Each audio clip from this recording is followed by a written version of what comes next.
पूर्वी भारत के कई हिस्सों में ठंड का प्रकोप जारी है। उत्तर प्रदेश में कड़ाके की ठंड पड़ रही है। नोएडा, गाजियाबाद, गोरखपुर, देवरिया, अयोध्या, अलीगढ़ समेत कई जिलों में कड़ाके की ठंड पड़ रही है।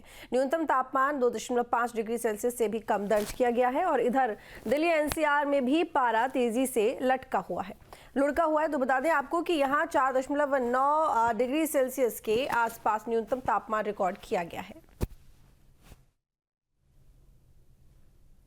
तो लगातार ठंड बढ़ रही है, तापमान लुढ़कता जा रहा है। इसके साथ ही कोहरा और प्रदूषण की मार झेल रहा है फिलहाल मौसम। और साथ ही आपको ये भी बता दें कि ठंड से ठिठुरन बढ़ने लगी है। उत्तर प्रदेश के कई जिलों में भारी अलर्ट जारी किया गया है।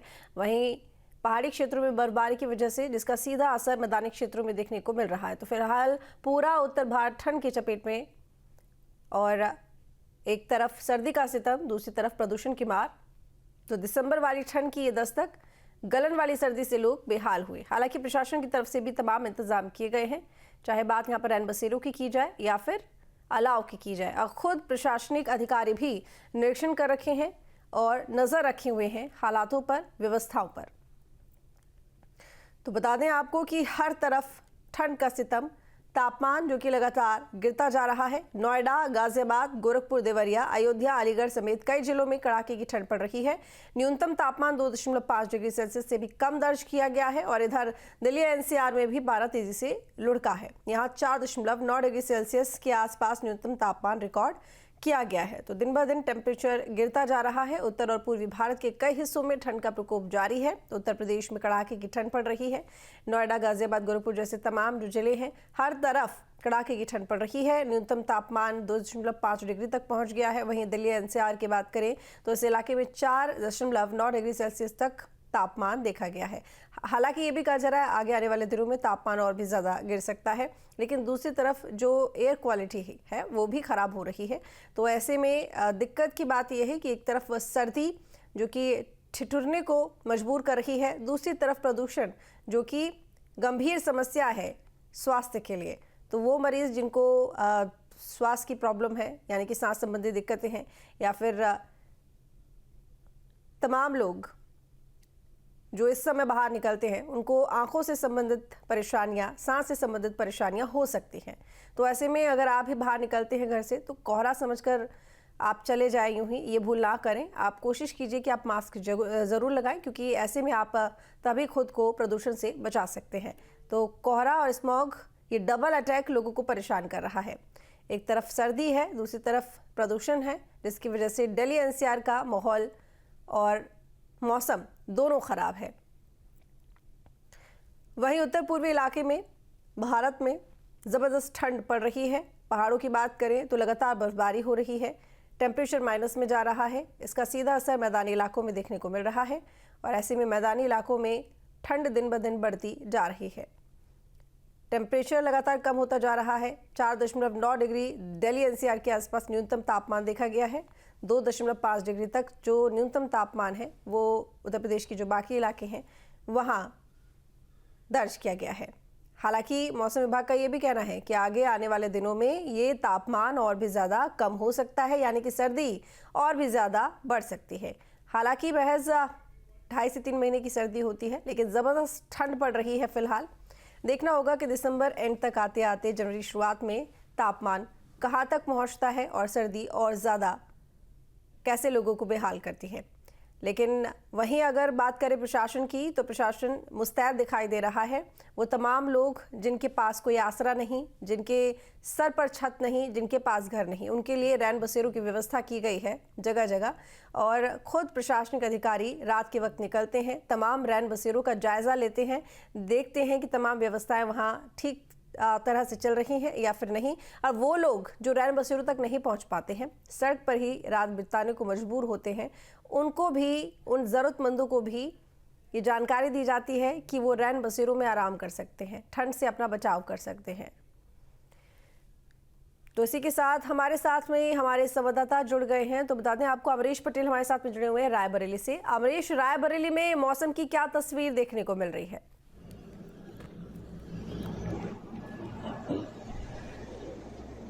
रायबरेली की अगर बात करें तो पिछले 3 दिनों से कड़ाके की ठंड पड़ रही है। रात से ही कोहरा पड़ने लगता है। जिससे वाहनों को भी आवाजाही में दिक्कत हो रही है।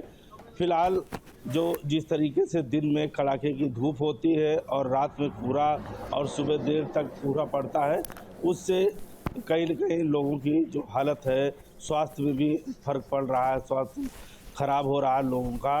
और आने वाले समय में अगर ठंड इसी तरह नहीं पड़ेगी तो गेहूं की जो फसलें हैं वो भी बर्बाद हो जाएंगी, क्योंकि देरी से ठंड पड़ी है इस इलाके में, तो इसकी वजह से गेहूं में भी फर्क पड़ सकता है। इस लिहाजा किसानों की अगर बात करें तो ठंड की ज़रूरत है, क्योंकि देर हो चुकी है गेहूं की फसल के लिए।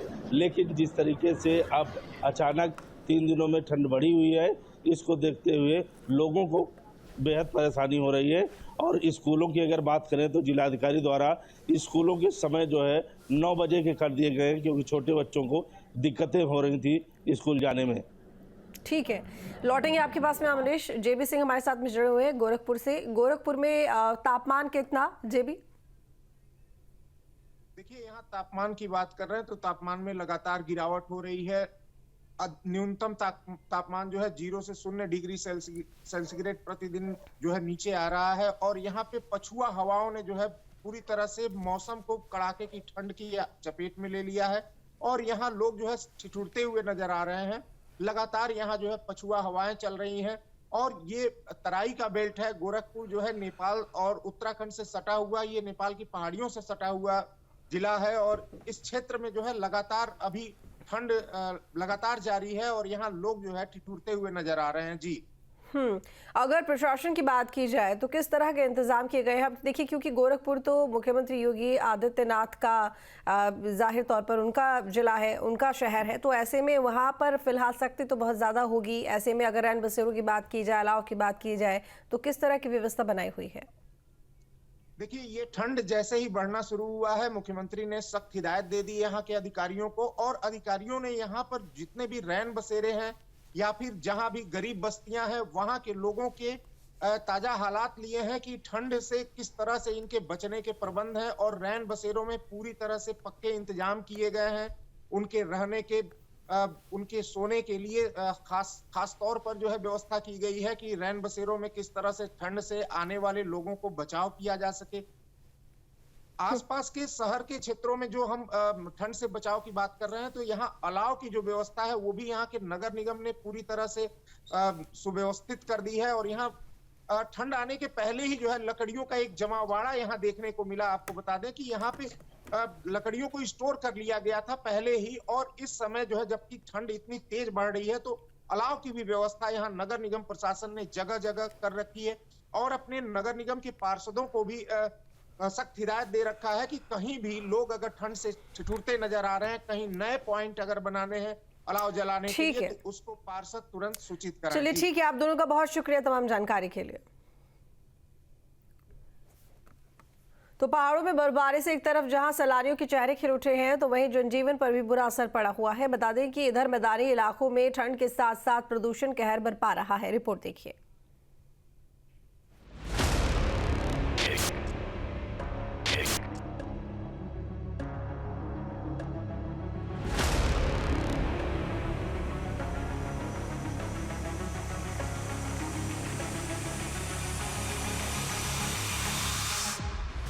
कश्मीर में सबसे खतरनाक कोल्ड अटैक का काउंटडाउन शुरू हो चुका है।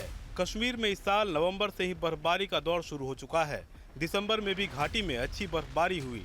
सवाल है कि आने वाले सबसे ठंडे 40 दिनों के दौरान घाटी में क्या होगा। जम्मू कश्मीर में 21 दिसंबर से 30 जनवरी तक चिल्लई कला का दौर चलता है, यानी सबसे ठंडा समय। इस दौरान सबसे ज्यादा बर्फबारी होती है।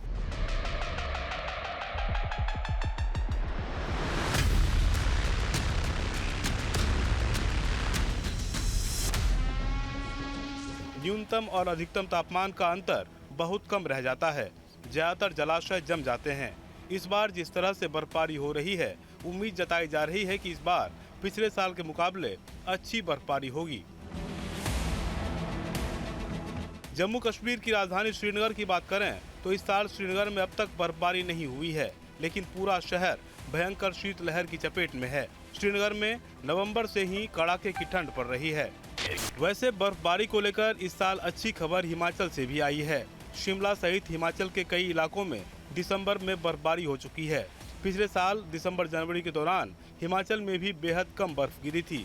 2023 में हिमाचल का स्नो कवर 12% तक कम हो गया था। इसलिए शुरुआती बर्फबारी के बाद सवाल उठ रहे हैं कि क्या इस साल कश्मीर और हिमाचल में पिछले साल की कमी की भरपाई हो पाएगी।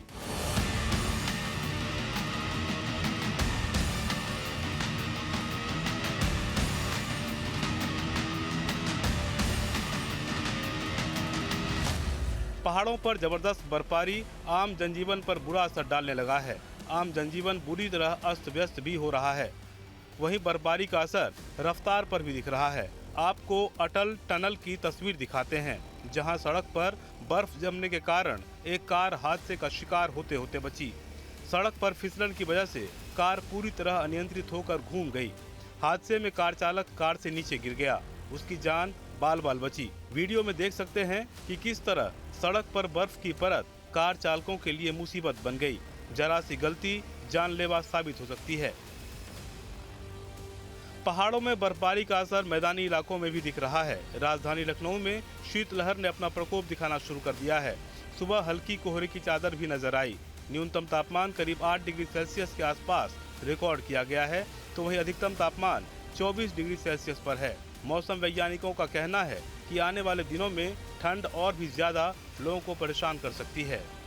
राजधानी लखनऊ में लगातार शीतलहर और ठंड ने लोगों की मुसीबतों को अब बढ़ाना शुरू कर दिया है। लगभग 8 डिग्री सेल्सियस के आसपास न्यूनतम तापमान है, तो वहीं 30 डिग्री सेल्सियस के पास अधिकतम तापमान बताया जा रहा है। मैं इस वक्त सुबह यहाँ मौजूद हूँ। आप देख सकते हैं कि हजरतगंज का इलाका है और हल्की धुंध कोहरे की चादर यहाँ नजर आ रही है। मौसम वैज्ञानिकों की माने तो आगे आने वाले दिनों में ठंड और ज़्यादा बढ़ेगी। बढ़ती हुई ठंड ने लोगों की दिक्कतों को बढ़ाया है। जो लोग बाहर निकल रहे हैं वो गर्म कपड़ों को पूरी तरीके से पहने हुए हैं। इसके अलावा अलग अलग जगहों पर नगर निगम और तमाम जगहों पर सरकार के विभागों के द्वारा इस तरह की व्यवस्था की जा रही है कि लोगों को ठंडक से बचाया जा सके। लिहाजा रैन बसेरा समेत अलाव की व्यवस्था की गई है, जिससे कि ठंड के प्रकोप का असर लोगों पर ना पड़े। ग्रेटर नोएडा में शीतलहर का प्रकोप नजर आया, जहां शीतलहर के साथ भीषण ठंड लगातार बढ़ती हुई नजर आ रही है। घने कोहरे की वजह से हाईवे पर वाहनों की रफ्तार थमी हुई नजर आई। वाहन चालक हेडलाइट जलाकर कम रफ्तार में चलते नजर आए। लगातार जो सड़कों पर जो कहीं ना कहीं जो मौसम का जो हाल है, जो घना कोहरा है, वो साफ देखा जा सकता है। जो हाइब्रिड क्लासें हैं वो पूरी तरीके से उसके चलने के कहीं ना कहीं निर्देश भी दिए गए हैं। लगातार हम कुछ तस्वीरें आपको दिखाना चाहेंगे। जो तस्वीरें हम हाईवे की दिखाएंगे, जो विजुअलिटी इतनी कम हो चुकी है, जो वाहन चालक है हेडलाइट जलाकर चल रहे हैं हाईवे पर, ताकि जो रोड पर पूरी तरीके से जो धुंध है उसका प्रकोप कहीं ना कहीं उनको असर ना हो सके। ये हम जो तस्वीरें आपको दिखा रहे हैं, कहीं ना कहीं ये शीतलहर का प्रकोप इस तरह तेजी से बढ़ रहा है। जो आप तस्वीरें देखेंगे हेडलाइट लगा चलाकर जो वाहन चालक हैं सड़कों पर निकले हुए हैं और कहीं ना कहीं अपने आप को मुकाम तक, अपने स्थान तक पहुंचने के लिए पूरी तरीके से हेडलाइट और डीपर का प्रयोग कर रहे हैं। ठंड बढ़ने के साथ दिल्ली एनसीआर प्रदूषण की भी चपेट में है। प्रदूषण के कारण दिल्ली एनसीआर की हवा खराब हो चुकी है। गाजियाबाद के कई इलाकों में AQI 360 के ऊपर दर्ज किया गया, जो बेहद खराब श्रेणी में आता है। एक तरफ पोल्यूशन की मार तो दूसरी तरफ सर्दी का कहर दिल्ली एनसीआर के लोगों को परेशान कर रहा है। यानी दिल्ली एनसीआर के लोग दोहरी मार का सामना करने को मजबूर हैं। दिल्ली एनसीआर एक बार फिर पोल्यूशन की चादर में लिपटा नजर आ रहा है। हवा की गुणवत्ता बेहद खराब है। बात करें एयर क्वालिटी इंडेक्स की, तो इस समय का एयर क्वालिटी इंडेक्स 360 के पार है। हवा की गुणवत्ता बेहद खराब होने के कारण लोगों को सांस लेने में काफ़ी परेशानी हो रही है। एक तरफा तो पोल्यूशन की मार, तो दूसरी तरफा भीषण ठंड जो लोगों को काफ़ी परेशान कर रही है। पहाड़ी क्षेत्रों में हो रही बर्फबारी के कारण मैदानी क्षेत्रों में ठंड बढ़ गई है। बर्फीली हवाएं चल रही है, जिसके कारण लोगों को काफ़ी परेशानी हो रही है। वहीं ग्रेटर नोएडा में तो प्रदूषण चरम पर है, जहां AQI 450 तक पहुंच गया। बढ़ते प्रदूषण को देखते हुए दिल्ली एनसीआर में एक बार फिर से ग्रैब 4 के प्रतिबंध लागू किए गए हैं। नोएडा में स्कूलों की क्लास हाइब्रिड चलाने के आदेश दिए गए, तो वहीं टाइमिंग भी बदली गई। नर्सरी से 9वीं तक के स्कूल सुबह 9 बजे से खुलेंगे। वहीं दिल्ली में भी प्रदूषण की वजह से 5वीं तक की कक्षाओं को जरूरत के मुताबिक ऑनलाइन करने की सलाह दी गई है। आसमान में पूरी तरीके से जो धुंध है वो दिखाई दे रही है। खुले इलाकों में विजिबिलिटी काफ़ी कम है। शहर के इलाकों की अगर बात की जाए तो बड़ी बड़ी इमारतें पोल्यूशन और कोहरे की चादर में पूरी तरीके से सिमटी हुई हैं। मौसम के डबल अटैक को देखते हुए जिलाधिकारी ने तमाम स्कूल जो नर्सरी से कक्षा 12 तक चलते हैं उनके टाइमिंग बदल दिए गए। अब आज से स्कूल 9 बजे से खोले जाएंगे। इसके अलावा हाईब्रिड क्लासें भी बढ़ते पोल्यूशन को देखते हुए शुरू करने के निर्देश दिए गए। बढ़ते पोल्यूशन को देखते हुए दिल्ली एनसीआर में ग्रेप की चौथी स्टेज को भी लागू कर दिया गया और तमाम तरीके की पाबंदियां शुरू कर दी गई हैं ताकि बढ़ते पोल्यूशन पर कंट्रोल किया जा सके। लेकिन हालात जो हैं वो अब बद से बदतर है। लगातार लोगों को सांस लेने में समस्या और आंखों में जलन की जो शिकायत है वो देखने को मिल रही है। इसलिए तमाम तरीके की पाबंदियां लगाई गई हैं। प्राधिकरण की तरफ से भी कई टीमों का गठन किया गया है जो पाबंदियों को सुनिश्चित कराएंगे। इसके अलावा सड़कों पर पानी के छिड़काव के साथ साथ तमाम एहतियात बरतने के निर्देश दिए गए। यानी एक तरफ पहाड़ों में बर्फबारी से ठंड और शीतलहर का कहर है तो वहीं प्रदूषण की दोहरी मार आम लोगों के लिए संकट खड़ा कर रही है। Team news state